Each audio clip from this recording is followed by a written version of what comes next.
ആഗമനകാലം പരൂസ്യ ധ്യാന ചിന്തകളിലേക്ക് എല്ലാ സ്നേഹിതർക്കും സ്വാഗതം.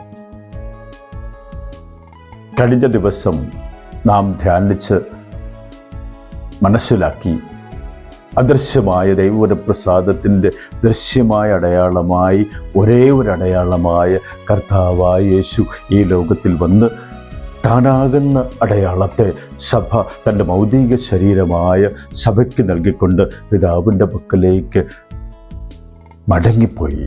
വീണ്ടും വരും എന്ന പ്രത്യാശ വാഗ്ദാനം നൽകിക്കൊണ്ട് ഈ കാലഘട്ടത്തിൽ, ഇനി അവൻ വരുന്നത് വരെയുള്ള കാലഘട്ടത്തിൽ ഞാൻ ജീവിക്കാനായി അല്ലെങ്കിൽ കാത്തിരിക്കാനായി ഒരുങ്ങിയിരിക്കാനായി അവൻ്റെ ഭവനത്തിൽ എന്തെന്നും വസിക്കാനുള്ള ആഗ്രഹത്തോടുകൂടെ ഞാൻ എങ്ങനെ ഒരുങ്ങണം എന്ന് എന്നെ പഠിപ്പിക്കുന്ന ജീവിതം തന്നെയാണ് ഞാൻ ജനിച്ച് മാമോദീസ സ്വീകരിച്ചത് മുതൽ രോഗലേപനം വരെയുള്ള എൻ്റെ കൗദാശിക ജീവിതം. ഈ ജീവിതത്തിൽ ഒരു വ്യക്തിയെ സംബന്ധിച്ചിടത്തോളം 3 കൂദാശകൾ ഒരു തവണ സ്വീകരിച്ചതിനാൽ വീണ്ടും വീണ്ടും അത് സ്വീകരിച്ച് ഒരുങ്ങേണ്ട ആവശ്യമില്ല. ആ 3 കൂദാശകൾ: 1 മാമോദീസ, 2 സ്ഥൈര്യലേപനം, 3 വിവാഹം അല്ലെങ്കിൽ തിരുപ്പട്ടം. ഈ 3 കൂദാശകൾ നമ്മൾ സഭയുടെ, കത്തോലിക്ക സഭയുടെ മതബോധന ഗ്രന്ഥത്തിൽ അടിസ്ഥാനത്തിൽ പറഞ്ഞാൽ ഈ 7 കൂദാശകളെയും 3 ഗ്രൂപ്പായി തരംതിരിക്കാം.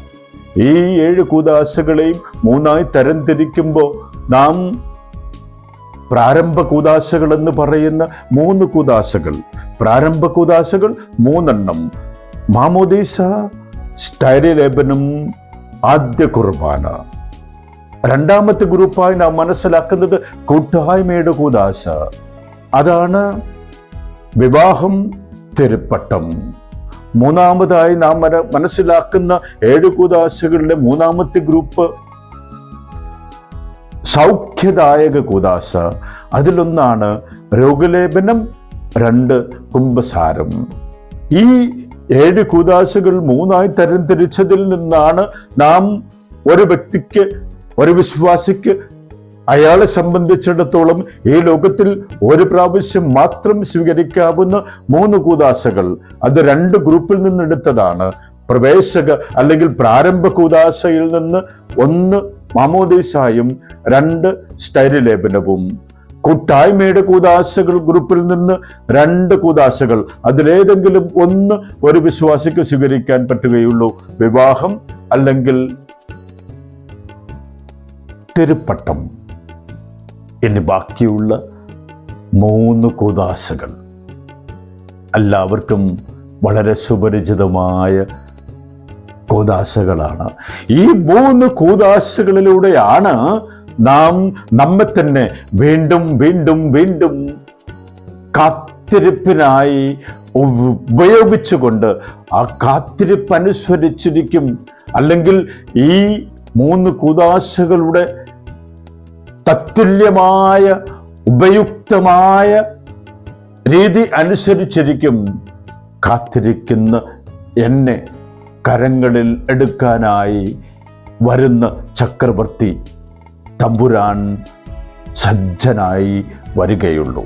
അല്ലെങ്കിൽ തൻ്റെ കരങ്ങളിൽ എടുക്കാൻ ഞാൻ സജ്ജനായി ഇരിക്കുകയുള്ളൂ.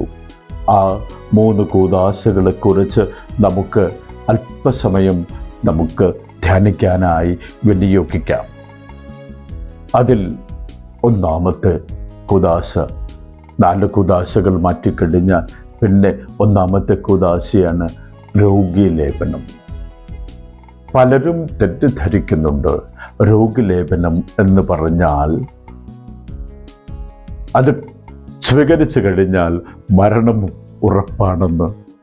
ഞാനും അങ്ങനെ ചിന്തിച്ച് കുറേ കാലം ജീവിച്ചു പോയിട്ടുണ്ട്.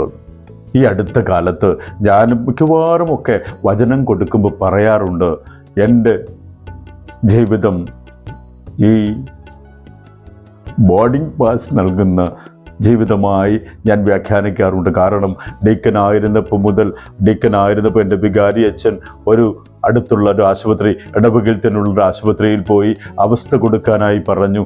ഞാൻ അവസ്ഥ കൊടുത്ത് ഗേറ്റിൻ്റെ അടുത്ത് എത്തുന്നതിന് മുമ്പ് തന്നെ അവിടെ നിലവിളി ഉയർന്നു.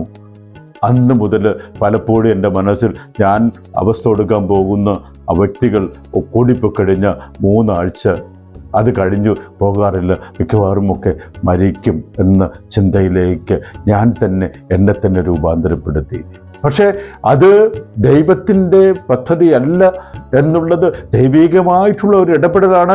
രോഗിക്ക് ലേപനം കൊടുക്കുക എന്നാൽ അവന് സൗഖ്യം കൊടുക്കുക, അതുവഴി അവൻ പുതുജീവിതത്തിലേക്ക് വരിക എന്നാണെന്ന് ഈ അടുത്ത കാലത്ത് ഒരനുഭവം എന്നെ പഠിപ്പിച്ചു. ഇതുപോലെ ഒരു രോഗലേപനം കൊടുക്കാനായി ബെഡിൽ കിടക്കുന്ന, എഴുതേക്കാൻ വയ്യാതെ ഓർമ്മയില്ലാതെ കിടക്കുന്ന ഒരു മനുഷ്യൻ, അദ്ദേഹത്തിന് മൂക്കിൽ ട്യൂബ് വെച്ചിട്ടാണ് ആഹാരം കൊടുക്കുന്നത്. അദ്ദേഹത്തിന് പോകുമ്പോൾ ഞാൻ പോകുന്ന സമയത്ത് അവരുടെ പ്രിയതമ്മ, അവരുടെ ഭാര്യ എൻ്റെ അടുത്ത് വിളിച്ചു പറഞ്ഞു, അച്ഛാ കുർബാനൂടെ കൊണ്ടുവരണേ. കുർബാനയും കൊണ്ട് അവിടെ എത്തിയപ്പോൾ അവരൊരു ഗ്ലാസ്സിൽ പൊടിച്ചിട്ടിട്ട് വെള്ളം എടുത്ത് ആ ട്യൂബിലൂടെ ഒഴിച്ചു കൊടുത്തു. അവൻ മരിക്കുമെന്ന പ്രത്യാശയോടുകൂടിയാണ് ഞാൻ ഈ രോഗലേപനം കൊടുത്തത്. പക്ഷേ അവർ എന്നെ കാണാനായി 1 മാസം കഴിഞ്ഞ് അനുഗ്രഹ ഭവനിലേക്ക് ഓടി വന്നു. അപ്പോൾ അവർ കണ്ടിട്ട് പോയപ്പോൾ എൻ്റെ മനസ്സിൽ ഞാൻ പറയാൻ തുടങ്ങി, എൻ്റെ ഈ ശുശ്രൂഷ ബോർഡിംഗ് പാസ് അല്ല, കർത്താവ് എന്നോട് പറയുന്ന വലിയ യാഥാർത്ഥ്യമാണ്. ശാരീരികമായിട്ടുള്ള സൗഖ്യം ഇല്ലാതെ ആത്മീയ സൗഖ്യം കിട്ടി അദ്ദേഹം സ്വർഗത്തിലോട്ട് പോകുന്നു എന്ന ചിന്ത അന്ന് എന്നെ കർത്താവ് തെറ്റാണെന്ന് പഠിപ്പിച്ചു തന്ന ഒരു യാഥാർത്ഥ്യം. രോഗലേപനം ഒരിക്കലും അന്ത്യകൂദാശ എന്ന് പറയുന്നത് അല്ല എന്ന് അന്ന് കർത്താവ് എന്നെ പഠിപ്പിച്ചു. ആകയാൽ ഈ രോഗലേപനത്തിന് സൗഖ്യദായകമായ, ശാരീരികമായിട്ടുള്ള സൗഖ്യദായകമായ ഒരു കൂദാശയാണെന്നുള്ള ബോധ്യം എനിക്ക് കിട്ടി. അത് നിങ്ങൾക്കും എന്ന് കിട്ടും എൻ്റെ ഈ പങ്കുവയ്പ്പിലൂടെ, എൻ്റെ മാനസാന്തര കഥയിലൂടെ എന്ന് എനിക്കുറപ്പാണ്. അതിനായി രോഗലേപനം സ്വീകരിക്കുന്ന വ്യക്തികളെ ഓർത്ത് ഈ ആഗമന കാലത്തിൽ അവർക്ക് സൗഖ്യം നൽകുന്നതിന് വേണ്ടി നമുക്ക് പ്രാർത്ഥിക്കാം. ആമേൻ.